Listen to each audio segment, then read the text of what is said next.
recording to the cloud. Week 13, part 2, briefly, anyhow. Lydia Cao presented on generative AI, but we didn't have a chance to talk about Earth-centered design in a sustainable world, moving from human-centered to Earth-centered. Lydia, how long have you been working on this topic?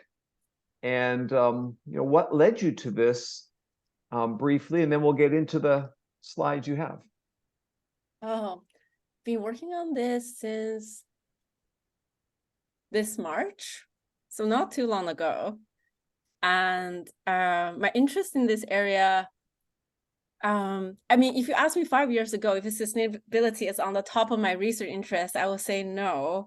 But I think right now it's a totally different story. I think it really hit home with me when, during my PhD, I just finished doing my field work with teachers in Pakistan, and the country was flooded. It was the largest flood they've ever experienced. I think it just, when you know the people, all of a sudden it just really hit home. And this, this is climate change is something we need to address collectively, and we've been wasting too much time. And I think it needs to be on everyone's mind. And I think sustainability is a collective endeavor. And if I can contribute from the education side, I think that's something really worth doing. And yeah, I think, and then I've been working with Professor Tina Grotzer, and she has strong interest in sustainability and climate change. And then I worked with her on this project. Is she from Harvard? Yes. So we've got the biggest flood ever in Pakistan, biggest flood ever in Australia, biggest, fire ever in Australia as well, and in California. And, so we have these catastrophes, the one in Hawaii recently, and the list goes on and on and on, which makes this tip of the tongue for all of us, or, we're all thinking about the impacts, not just for us, but for our kids, for our friends, and so forth. Before we go to your slides, people have stayed, so they all have questions or comments. Would one of you like to raise a comment or question about Earth-centered design before she presents a few of her slides? Any comments out there? I just had one. I love that you were talking about generative hope and everything. And in reference to climate change, it seems like a lot of now I'm not in the K-12 classroom, so I don't know how it's literally taught, but it seems like the outcome from an observer of folks who are subject to teaching about climate change, it seems like it's just hopeless, that kids are scared to death and have a level of anxiety about climate change, that there's no way to stop it. And it's not about problem solving, and it's not about, previous disasters, and like the hole in the ozone layer. That was solved through communal effort. And the problem of horses in, pre-automobile cities, and waste and sanitation and things like that was solved. A lot of the problems over time, the problem of whale oil, that was solved. But it seems like climate change is taught in such a way that it's like the boogeyman is coming, and it's you, and there's nothing you can do about it. Yeah, I think climate education, most of the time we tend to focus on like the cognitive aspect of it, meaning that like the science behind it. Let's talk about carbon dioxide, let's talk about greenhouse effect. And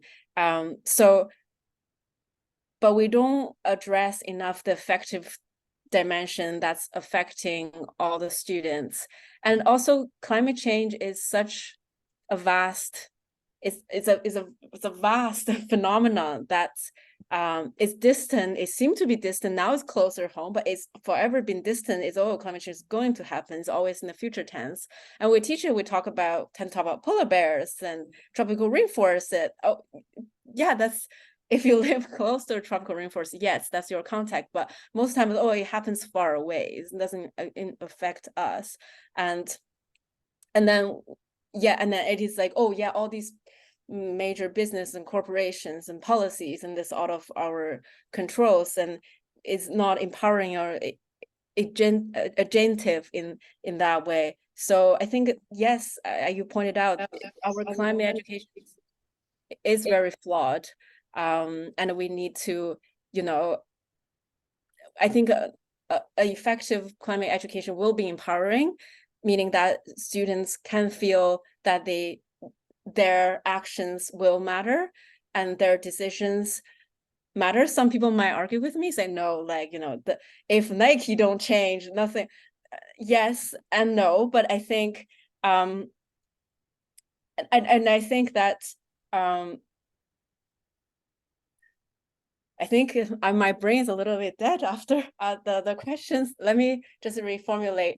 I think it's easy for us to say, oh, it's too late. Oh, it's easy to feel hopeless because XYZ didn't change, so I'm not going to.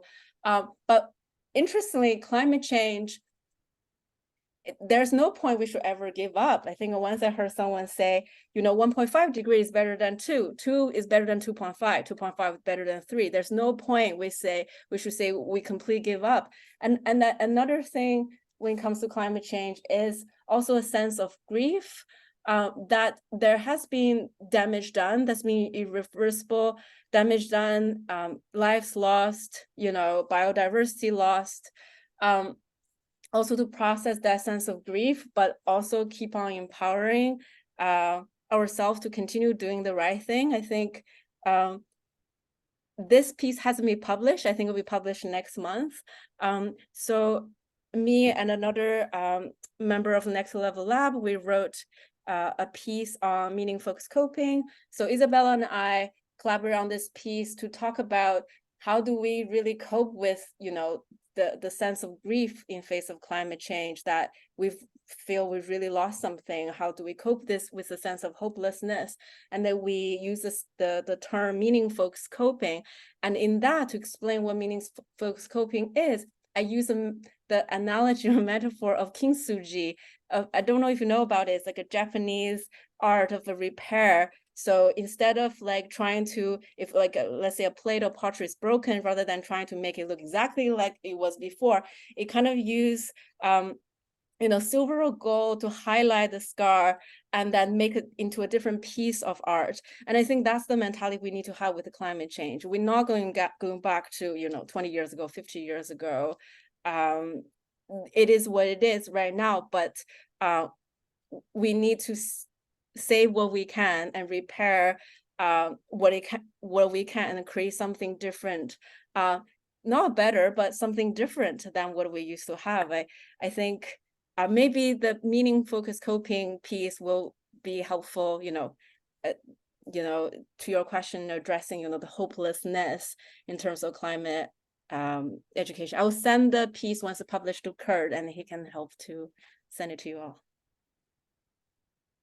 Johan has a question or comment.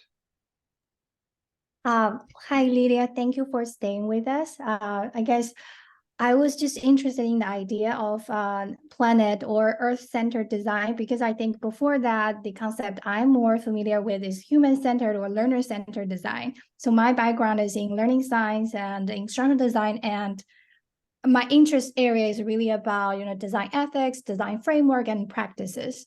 So I was just wondering, because this is really new to me, but I understand and I appreciate the idea, because I think even though when we talk about human-centered, there are a lot of players when we talk about human, right? And then that's why I think in real life, we see a lot of the poorly designed products or service or experience are actually be done intentionally, just not represent the best interests of the users, but someone else, maybe the stakeholders, maybe someone. So I'm just wondering, like, about the Earth-centered design. Are there any like frameworks you would recommend for practitioners? Yeah, absolutely, and thank you for mentioning human-centered design. And it is like, the dominant paradigm in the design space is human-centered design. the Earth-centered design is, I would say it competes with human-centered design. It actually builds upon human-centered design. So rather than seeing humans or a certain group of users as the only users we care about all the other users, and we call them Earthlings that's, you know, cohabit this planet with us. And so maybe it's helpful for me to present my slides now to answer that question. So we don't have a framework, but we came up with 10 thinking moves that to help either designer, practitioner, or students to, let's say, practice Earth-centered design. Can I share my slides, Kurt? That's what I was going to suggest. And again, 10 minutes, 12 minutes, then we'll just end. Yes. And we'll end with some questions for you after that, and then we'll call it a close for tonight. So Please yeah. let me know if I spoke more than 10 minutes. Okay. And I can't see once I start sharing slide, I can't see the timer. I see the timer. So Okay, okay. Gotcha. Ends at 8:54. Okay. So I'm glad you mentioned human-centered design. Yes, that's the, you know, major paradigm, whether it's like the EDO framework or Stanford D School. We always talk about, you know, the human-centered design, putting the user at the center. With Earth-centered design, we take a post-humanist perspective. We're asking ourselves, what if human-centered thinking is not the answer to this problem, but rather its dominant role may be part of the problem? So human-centered design almost now is being seen as, oh, the way to solve it all, to design. We're going to design, I think once I heard something, we're going to design our way out of any problems using human-centered design. But maybe human-centered design is not the answer, but the problem. So to understand human-centered design, we just juxtapose it to the ideal framework of human-centered design. So ideal framework has 3 pillars: so desirability, feasibility, and viability. So in terms of desirability, you know, we want to desire something desirable for the humans and users, could be anything. But in the EarthX design or Earth-centered design, we want it to be desirable for the Earthlings. So not just humans, also including the non-humans. In terms of feasibility, human-centered design really focuses on, does it align with the technology? Is it feasible? And what we look at in Earth-centered design is it feasible in line with the dynamics of Earth's ecological system and processes? And in terms of viability, Earth-centered design look at whether it's viable for business success and profitable in terms of financial gains. We want to look at viability in terms of sustainability. Is this sustainable for the Earth's ecosystem and profitable in terms of the well-being of Earthlings, not just financial gains? We think financial gain is a proxy of well-being, but it's not necessarily true. So to understand it a little better, how is Earth-centered design different from human-centered design, I want to use an example of using design thinking to tackle climate change. This example from a collaboration between Rare and Stanford D School. So they are trying to use design thinking to help the Colombian onion farmers to tackle the local climate change. So they've done a careful field work, interviewing the farmers and working with the users, practice human-centered design. So they recognize the precarious lifestyle of these farmers. For example, these farmers do not own the land they cultivate. So if they were to change their practice or do anything different, they need to see immediate benefits. And otherwise the financial risk is too high. Also, the fertilizers is very expensive, so they need to be careful of how to use these. And I think I forgot to give a little bit context. I think they have a different practice that was not effective, so trying to introduce a new practice here. So after interviewing the users, the team landed on this design challenge. So they asked themselves, how much chemical input is enough for onions to prosper without degrading the already over-treated soil? So here's the design solution they came up after working with users. So they came up with like a prototype to design a tactile visual guide, and these guides are supposed to help farmers to better understand their soil, along with an easy user track to account how much monthly fertilizers use correlates with success. So they've tested these tools with the users and to make sure this is easy for them to use, and they can track, you know, how much fertilizer used and how successful they are. And with Earth-centered design, we came up 10 thinking moves designers can use to evaluate their design challenges as well as their prototypes. So there are 10 of them. I don't have time to go through each one of them, but they are in the paper, so feel free to go have a read.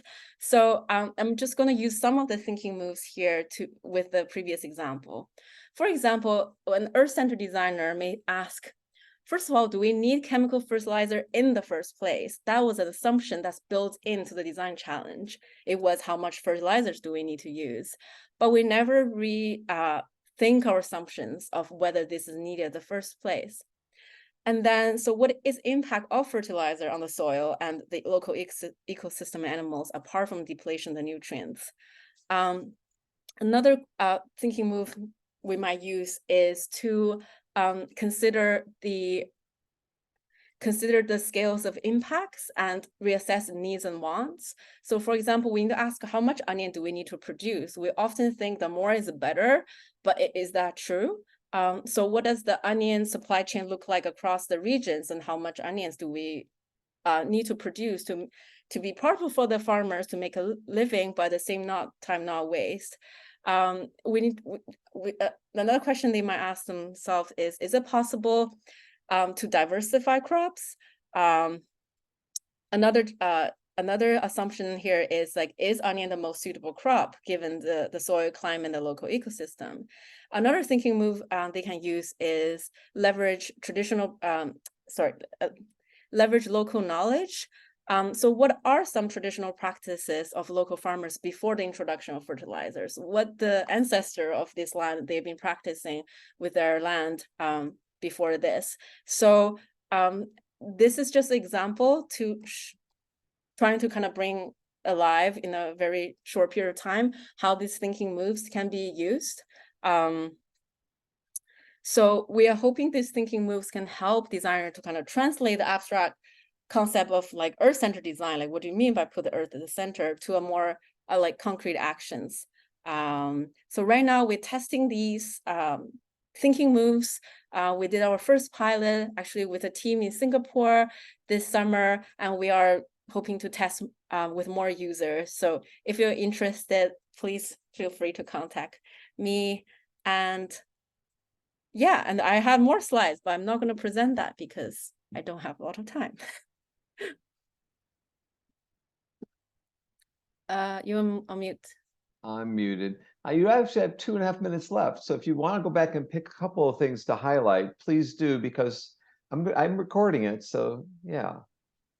Sure. Something that you think is critical or at least important to you. So these are I did a pilot with elementary students using these thinking moves.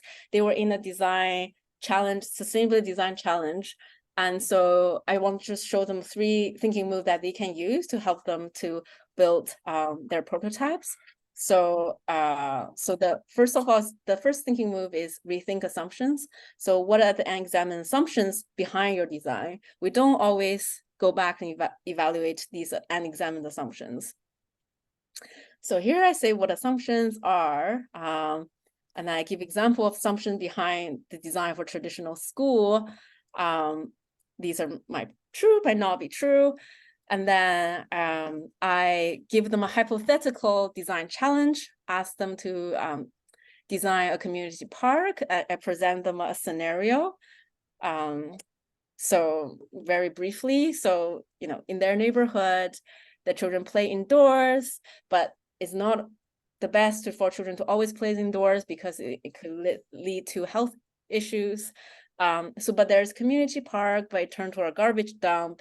So to encourage more children to play, your team made the following hypothesis. So this is a hypothetical scenario for them. So one straightforward hypothesis students come up with, we need to remove the garbage at the park to make it clean so children want to play here. So here I'm challenging them to rethink their assumptions. So what are the assumptions behind this hypothesis? Is it true? How can you test it out? So so the assumption here, after some thinking, they thought, well, the reason that the assumption is that the reason that children play indoors is because the park is dirty. That's their assumption. That's linked to their hypothesis, which is to clean the park. And then another assumption is the garbage here is waste and it has to be removed. So students, to surface the assumption, then they can question them and test them. So for example, I think I have 1 minute. The second thinking move is to think inside out. This one is to reframe the problem of design to its opposite focus. So what do we mean by that? Again, I was working with elementary students, so I use cartoon characters. So basically these 3 cute otters, they were passing this inflatable seat back and forth. And I'm not going to play the video, but the seat kind of went over to the other side of the fence, so they couldn't get it back, and they were thinking, how can we get it back? They thought of for a long time. They want to fly over. They want to have, but they couldn't do it. But the baby otter in the middle realized he is small enough to fit into the holes to get it, so he went to the other side. But the seed was too big to be passed through that hole. So they were like, oh, what do? We can't get the seed through. Then baby otter thought, oh, I can deflate this seed so it will be small enough to pass through the hole so we can get it. So so instead of, the otters, there's no way we can make the hole bigger, but we can make the seed smaller. So to reframe the focus of the problem to its opposite. So an example here, it could be, instead of trying to increase food production, maybe we can try to reduce food waste. Instead of trying to build more roads to alleviate congestion, maybe we can invest in public transit. So I continue the design challenge with the students and asking, saying that, oh, they interviewed 50 children. And then they realized that, yes, the children said the park is dirty, I don't want to go play. So they validated their assumption. But they also said the park is too boring, there's not much to see or do. So they learned something from their user. So here I'm also illustrating to the children that the human-centered design, earth-centered design, they're not in competition, but they build upon one another. We can still leverage the good practice in human-centered design, but we just want to include more everyone. So here there is the children's evolving hypothesis. They said, oh, the previous assumption is true, so we need to clean up a park, but we also could bring like animals and interesting plants to the park to attract children, make it more interesting for them. So I asked the children to try to think inside out. Can they reframe the design to the opposite? So here, instead of saying we need to clean up the park by removing the garbage, but the order is reversed. Maybe they can say, instead of trying to remove the garbage, can some of it be repurposed? For example, old tires can become swings, or broken tiles can become mosaics. And instead of trying to bring plants and animals to the park, can we make the park itself attractive to wildlife? Maybe we can create a pond or butterfly. In my Transformative Teaching Around the World book, the people in Australia wrote about, or New Zealand wrote about, tire gardens, using old tires to build a garden at the school. Same kind of concept. We probably ran out of time here. Get a flavor so that's that. Yeah, it gives us a flavor of it. So everyone's stuck around. We've had, we had a long night tonight, but Emmanuel, you've come back. Would you like to ask a question before we end tonight? Do you have any comments or questions? Yes, I think something I wish I would have asked all of our other guest speakers is just what publications or podcasts do you listen to stay current in your field of interest? I know you have a wide field of, but what's a few that you could recommend for us? He has a #1 interest. She's the #1 fan of Silver Lining for Learning. She's there all the time. Thanks for asking the question. No, so Lydia, yeah. I was about to say that Silver Lining for Learning. I actually learn a lot from Silver Lining for Learning, and it's really easy to listen to. It's like a conversation rather than like a presentation. Honestly, I can't believe you all stick around. I did so much talking today, and I was like, I can't even hear my own voice anymore. Thank you for sticking around and listening. Apart from that, I don't think like I don't currently have like a podcast that I follow. But that's a good idea. Maybe I should. What about journals? I know there's a lot. Sometimes I get overwhelmed with how many journals there are, even just for education and adult learning. So it's like, how do I know I'm looking at the right one? I'm not wasting my time looking at this one. I should be looking at this one. So what about like for like AI or like, the different things you talked about with Earth Center Design? Are there particular publications that you like? Absolutely. I think the trick, to kind of scope the field a little bit, especially like you're just entering the field, for example, with like EarthXDesign, I was entering the design field, I think is to like start with just 1 or 2 publications and don't think, oh, it's the right one, and then start reading it and then go to its bibliography and see who they are citing, and then read another paper and see who they're citing, and then Okay. and are they citing the similar people? If so, they probably the founding like pioneer in that field. And then Gotcha. I think this is like snowballing technique, and that's usually how I get familiarized with the field.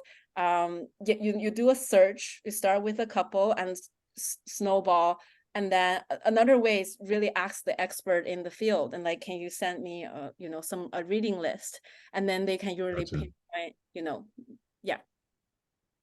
Great idea. Thank you. I often say just go to the reference section. That's the first thing you should do in reading of any paper. And circle the names so you start recognizing these. It'll snowball, as you said. Great question, Emmanuel. It just happens. I was going to say about 5 times earlier that I met her because she's a frequent listener or watcher or viewer of Silver Lining, because she was working with Dr. Didi, who's been a guest for us in this class. And he mentioned the show to her. I'm sure that's how it started, right? So yeah, I remember before he started, Chris mentioned it to me, and I was really excited. I think I did one of the first guest blogs for Silver Lining for Learning as well. So I think you've also been on the show, right? You've been on the 100th episode. Yeah. So watch show 100. Lydia was on that show. I don't think I said anything. I was too shy. So if you're waiting for me to say something, don't hold your breath. Edward made sure that we had part 2 tonight. Edward, do you have a question or a comment? Oh, I always have a comment or opinions. Yeah, because it was interesting you mentioned about climate and particularly now I'm taking my other class in policies. And I was sitting there watching a C-SPAN discussion where the senators were grilling people that were concerned about climate, and they kept asking, well, how much will it cost? So by 2050, how much will it cost? And I wanted to say, well, how much does it cost to pay off the lobbyists sitting outside of your office to vote the right direction? Because that's where the problem is. And I spent almost 30 years in the military, and the same thing. You're fighting against the people who have offices right about there to counter every law that would have led you the right direction. I mean, well, what's the payback? Your grandkids will now have to suffer and figure out how to solve our errors. And I think the other challenge is big oil. How do you convince people that solar cars and electric cars, are the way to go? Right now, I would love an electric car, but I can drive 1,000 miles in a day. How do I solve that problem? And stuff like that is, I think they should ask people, well, what do you want to reach that goal? Don't let other people decide it for you, because that's where the problem is we're letting policymakers make our decisions for us. And then if they don't like it, then they counter it with a bunch of billions of dollars of lobbyist money to convince, people making laws to not change the law or make it cleanable for us to actually to do it. And I live in Austin, Texas, so we have that counter. We have Houston, the oil, big oil, but then we have the people here who want environmental change. So we kind of run into our governor who's against that kind of policy too. And so it makes it challenging time to get everything going. Well, we have plenty of sun here. So, and we are the only state that's not on the grid, the national grid. So we have our own challenges when we do stupid stuff like that. Oh, did I say that? Sorry. But so when we This run out is of being power, recorded. yeah. Well, I mean, they all know when we run out of power because we have too many people moving here and we have no way, we haven't figured it out. The answer is more oil. Let's burn more oil. No, how about more renewable energy? That'd be a better solution. Okay, just my opinion. I'm sorry.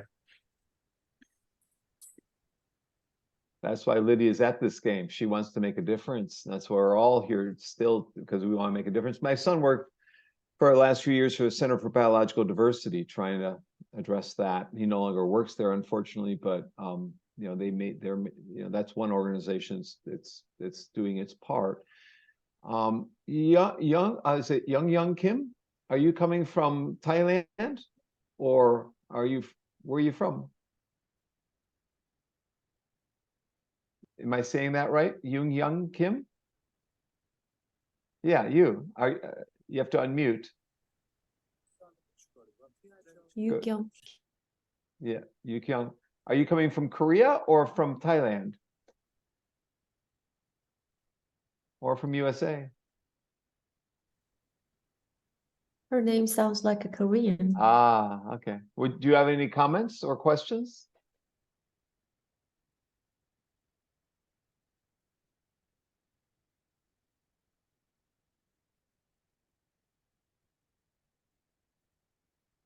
It's okay. I just want to make sure we get every voice shared. So good to have you here tonight. Thanks for participating. And any last comments from anyone here? Alina, you haven't had a comment yet. Okay, so I'd like to give, as your routine, give 3 words of the comments. And many thanks to Lydia. Things very impressive, creative, and practical. As you know, Dr. Bang always asks us to offer 3 words for the comments. And also, I think I have learned a lot, especially about generative AI. I have a lot of things to digest after today. Maybe from tomorrow, I'll read all those things, all those resources you offered. And also for the second period, the Earth-centered design is a new thing for me, but I think it's very enlightened and it's a big project. I hope you can make more, and looking forward to that. Thank you. Thank you. And I know Smink Young's been with us both parts. Smink Young, you have any comments? She's an alum. Me? Yeah. I just wanted to say thank you so much for the great presentations. Especially, I really enjoyed the part 1 AI, generative AI presentations. Actually, I recently submitted one paper. I actually proposed a conceptual framework, how we can use the ChatGPT as a means for student learning process, as a means for student learning. So, but your presentations gave me a lot of ideas, the specific ideas that we can actually use in the classroom. So that the paper was a conceptual framework, a conceptual paper, but I'm still thinking I want to provide a specific examples or more specific instructions how to use that. So, but I got a lot of ideas, great ideas. So thank you so much. I really appreciate that. Thank you. That's really kind. maybe she's going to use this content in her classes down at the University of West Florida. in I will, Pensacola. yes. I already planned it. So I figured that she's got Yeah. undergraduates, masters, and doctoral students in Pensacola down there. And Minkyung goes to AECT and sometimes AERA. So if you do go to those conferences, you can meet her that'd be great. down the road. Minkyung, will you be at AERA in Philadelphia? Not this year, but I'm going to site conference right. this year. I mean, next year, March in 2024. That's right, site conference as well for Teacher Education Society. I am the chair of instructional design SIG, the site conferences, so I should go. Yes. She's also chair in President of STC division at AECT. ACT, Systemic Change Division. So, well, I want to thank you. Let's give 3 words in the chat for her if you want to. Jill is going to be at AERA with all of us. That's great. I had 4 proposals accepted out of 7. So I will probably be there. I am. Lydia, are you going to AERA again? Not this year. Okay. So I will say that, it's been great tonight. Say hi to Marlene Scardamelia for me and share the paper when you finish so I can share with my students. So a big round of applause again for Lydia. Thanks for staying double time. We're really indebted to you tonight. This is, yes, thank you. Last words, Lydia, before I stop the recording? Yeah, if any of you are interested in the Earth Center design work, feel free to contact me if you want to try it out in your practice or build on this in whatever way, we're very open. So part 2, week 13.